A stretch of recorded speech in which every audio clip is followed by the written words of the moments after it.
warahmatullahi wabarakatuh. Perkenalkan, saya Regina Revani Sokandi dari kelas FIK LEL 4122 dengan NPM 622403016. Assalamualaikum warahmatullahi wabarakatuh. Perkenalkan, nama saya Vini Malisanda, NPM 622403011 dari kelas MIK LEL 4122. Kali ini kita akan memaparkan tentang perancangan sistem informasi pembayaran pajak bumi dan bangunan. Pertama akan dijelaskan oleh saudari ini. SOP berjalan.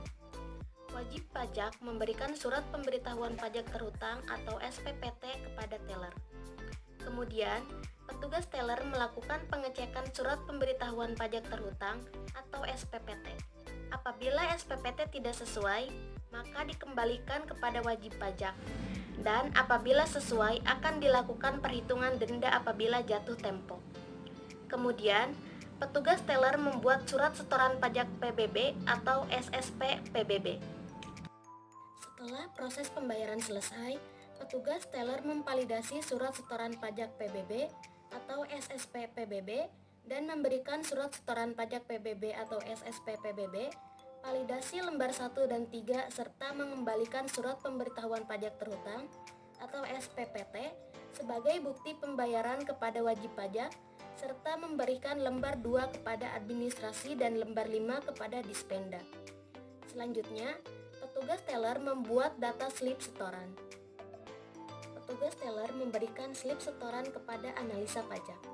Analisa pajak menginputkan data slip setoran pembayaran dan membuat data penerimaan PBB. Analisa pajak memberikan data penerimaan PBB kepada teller. Kemudian, petugas teller membuat jurnal mutasi perkiraan PBB dan memberikan jurnal mutasi perkiraan PBB kepada administrasi. Administrasi menginputkan data jurnal mutasi perkiraan PBB. Setelah data jurnal mutasi balance, administrasi membuat laporan per minggu. Lalu menyerahkan laporan per minggu kepada pimpinan untuk ditandatangani dan setelah ditandatangani diserahkan kepada analisa pajak.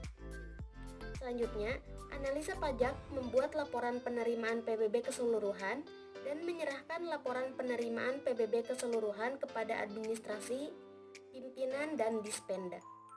Spesifikasi hardware: monitor dengan resolusi 1024x768, printer, mouse, dan keyboard. Ada juga CPU dengan memori minimal 2 GB, prosesor minimal Intel Dual Core, dan hard disk. Spesifikasi software: A. Operating System, contohnya Microsoft Windows 10 dengan 32 byte. Yang B. Editor grafis, contohnya Adobe Photoshop. Yang C. Database server, contohnya Microsoft Access 2019. Yang D. Application, contohnya Microsoft Visual Studio 2010. Yang E. Framework, contohnya Net Framework.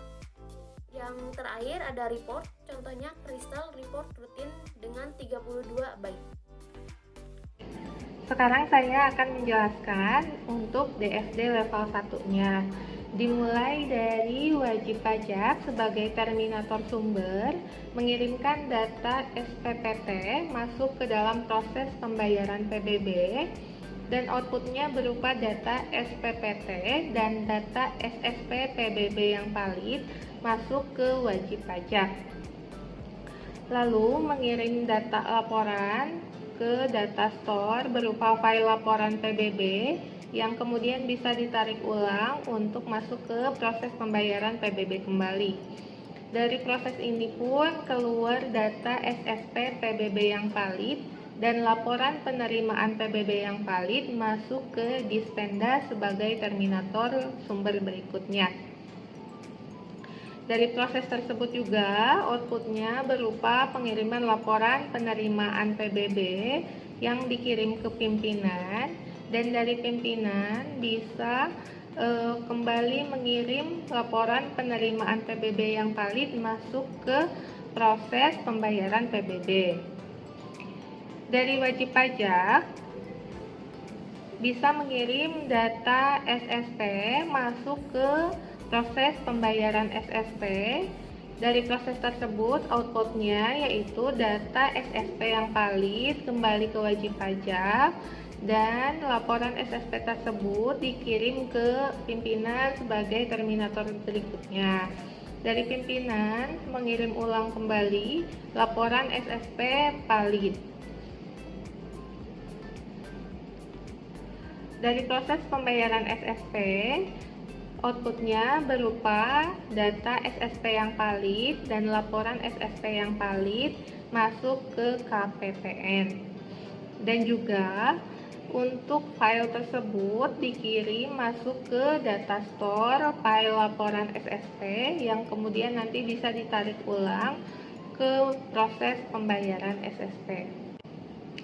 Untuk DFD level 2 proses 1 dimulai dari wajib pajak mengirimkan data SPPT masuk ke proses mengecek data SPPT, keluar output data SPPT kembali ke wajib pajak, dan dilanjutkan masuk ke proses menghitung denda dan membuat SSP PBB. Outputnya data SSP PBB masuk ke proses memvalidasi SSP PBB yang dikembalikan ke wajib pajak sebagai data SPP PBB yang valid dan juga dikirimkan ke Dispenda sebagai terminator sumber berikutnya. Dan juga di data SPP PBB yang valid masuk ke proses membuat data slip storan. Outputnya data slip storan masuk ke proses membuat data penerimaan PBB dan dilanjutkan data penerimaan PBB masuk ke proses membuat jurnal mutasi. Keluar data jurnal mutasi masuk ke proses membuat laporan mingguan. Outputnya laporan mingguan masuk ke pimpinan.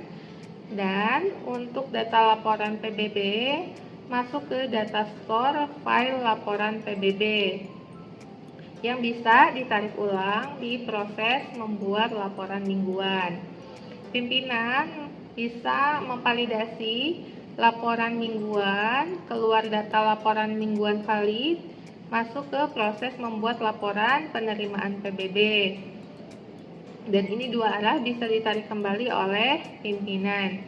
Untuk proses membuat laporan penerimaan PBB, outputnya yaitu data laporan file yang valid yang bisa ditarik ulang dari data store masuk ke proses membuat laporan penerimaan PBB.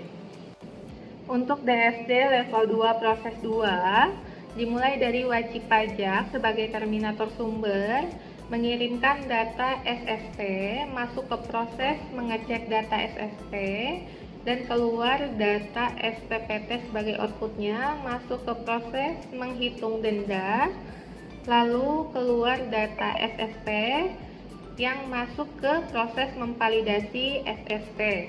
Dari sini keluar output data SSP yang valid kembali ke wajib pajak dan bisa langsung masuk ke Dispenda dan bisa diproses lagi masuk ke proses membuat data slip storan.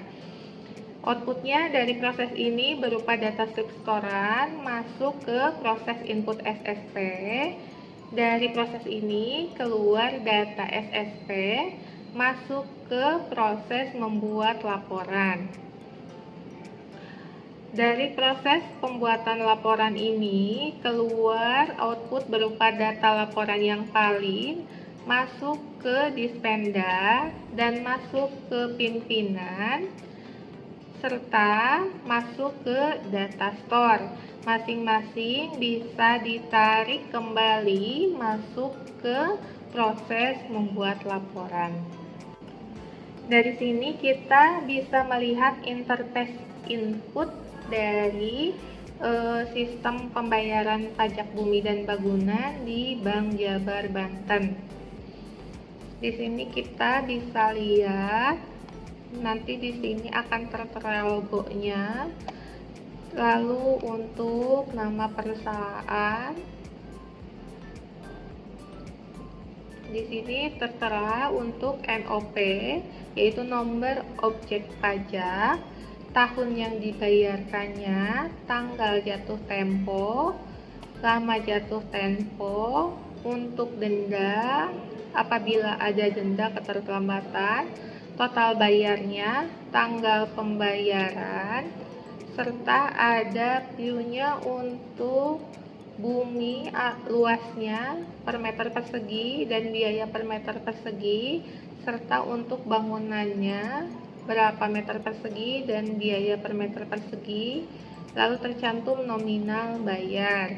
Nanti di sini ada button untuk add, save atau simpan, untuk cancel dan update data, untuk edit, dan ada button exit dan button delete juga.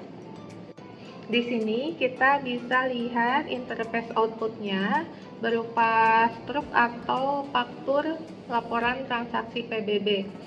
Tertera untuk tempat pembayarannya sesuai bank dan KCP-nya. Lalu ini ada alamat tujuannya untuk pimpinan Bank Jabarnya. Lalu akan tertera ini nama desa yang dibayarkan pajaknya, nomor objek pajak atau NOP, tahun pembayaran, dan total bayarnya, untuk nominalnya, dan jumlah total keseluruhannya. Di sini akan tertera juga tembusan akan disampaikan ke kepala daerah masing-masing, dan untuk per tanggalnya juga tertera, ini untuk kota atau kecamatan, nanti ada tanggal, bulan, dan tahunnya juga. Dan sebagai penanggung jawab ini ada pimpinan KCP dari bank tersebut. Sekian penjelasan dari kami untuk sistem perancangan pembayaran pajak bumi dan bangunan. Semoga bermanfaat untuk rekan-rekan semua. Mohon maaf apabila ada kesalahan kata dari kami berdua. Terima kasih sudah menonton video ini. Wassalamualaikum warahmatullahi wabarakatuh.